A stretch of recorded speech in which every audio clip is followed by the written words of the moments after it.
Welcome to today's Explainer. Have you ever wondered if keeping your absolutely best ideas to yourself actually gives you a competitive edge? Like, if you hold on to your secrets, you win, right? Well, today we're diving into a really powerful concept, why hoarding knowledge might actually destroy it. We're going to unpack this whole idea through the super compelling fable of a man named Pandit Rajaram. He was a renowned teacher whose life perfectly illustrates this epic battle between holding on to secrets and just giving them away. Knowledge is power, and power must be protected, not given away freely. Now that wasn't just some passing thought for Rajaram. This zero-sum philosophy was literally his guiding principle. He was known far and wide as the wisest man in his entire region. I mean, we're talking about a guy who possessed ancient knowledge that could actually heal the sick and bring immense prosperity. But he viewed his wisdom as a totally finite resource. To him, it was a power that would just get diluted if he let it out into the world. So, the crucial question we really have to ask ourselves today is this. Does holding on to your knowledge actually make you more powerful, or is it a massive trap? It's a question that completely challenges our competitive instincts, isn't it? I mean, we so often think our unique skills or our special insights are our edge. But, as we'll see in this explainer, that intuitive answer might be completely wrong. We're about to uncover a wild, counterintuitive truth about how the human mind actually retains and grows information. Let's jump right into part 1, the hoarding of knowledge, Pandit Rajaram's zero-sum game. To really get this dynamic, we have to look at how Rajaram actually lived his day-to-day life. He literally isolated himself at the very edge of the village, just surrounded by all these hoarded ancient scrolls. He had the secrets to heal the sick and bring prosperity, but man, he locked them away from the world. And it definitely wasn't for lack of demand. Every single day, wealthy families would show up offering literal bags of gold to learn from him. But Rajaram, he turned them all away, totally convinced that knowledge shared is just knowledge lost. And he took this to an absolute extreme. Rajaram only ever accepted one single student, and that was his own son, Arjun. But get this, even his own flesh and blood faced severe information control.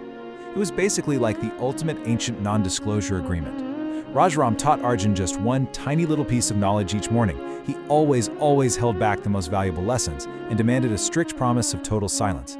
Arjun obeyed, but his empathetic heart was just troubled watching all these desperate villagers getting turned away day after day.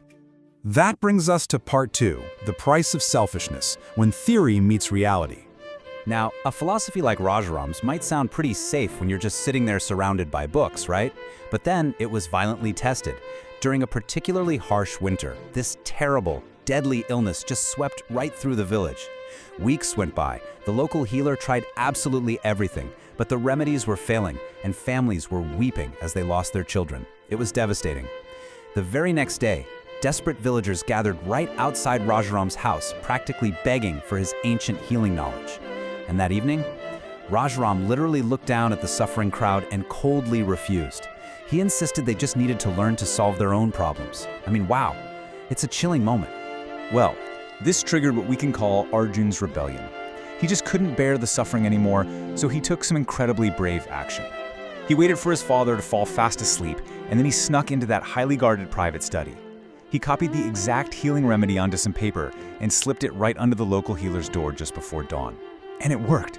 Within days, the sick recovered and the whole village rejoiced. Arjun had literally saved them. But when Rajaram found out, oh man, his wrath was absolute.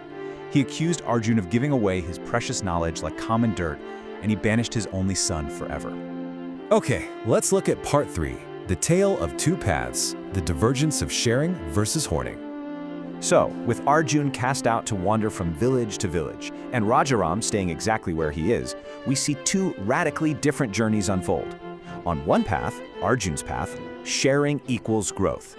He freely shares all his father's teachings. He's helping farmers, teaching children, and he actually becomes this revered, true guru whose knowledge literally lifts others right out of poverty.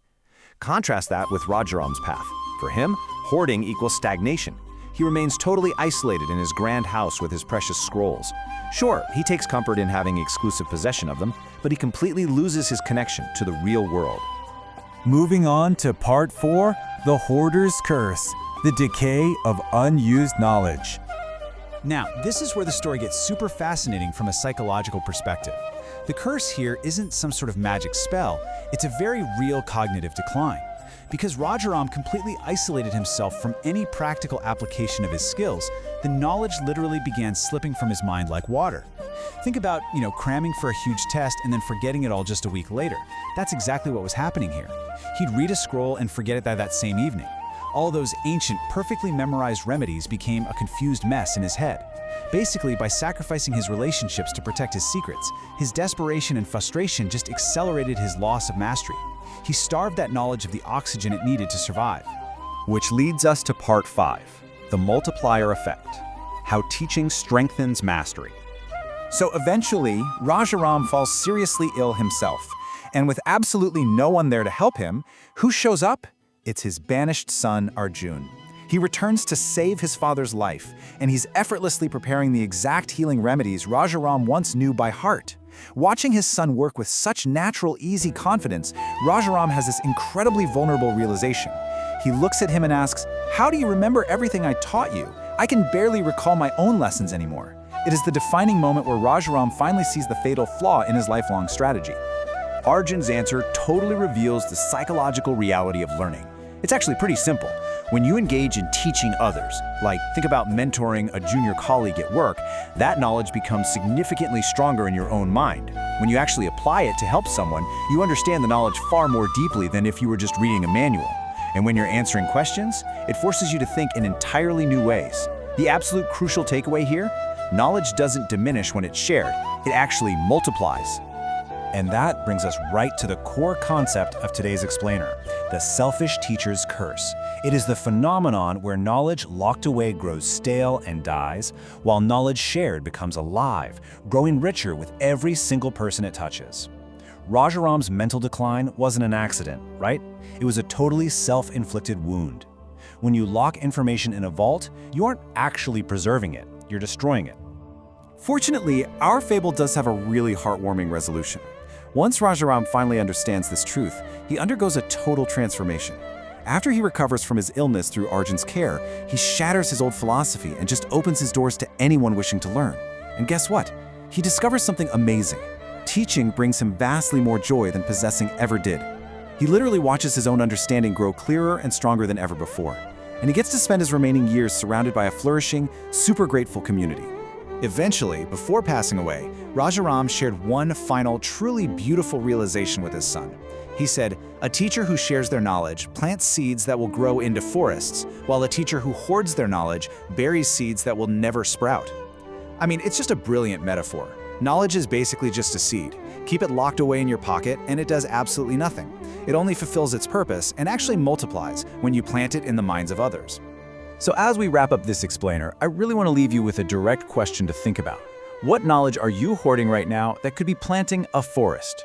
We all have skills or insights we hold back at work or maybe in our communities just because we think it gives us some kind of edge. But remember, Pandit Rajaram, don't fall victim to the selfish teacher's curse. Start sharing what you know, break the curse, and watch your own mastery and the whole world around you multiply.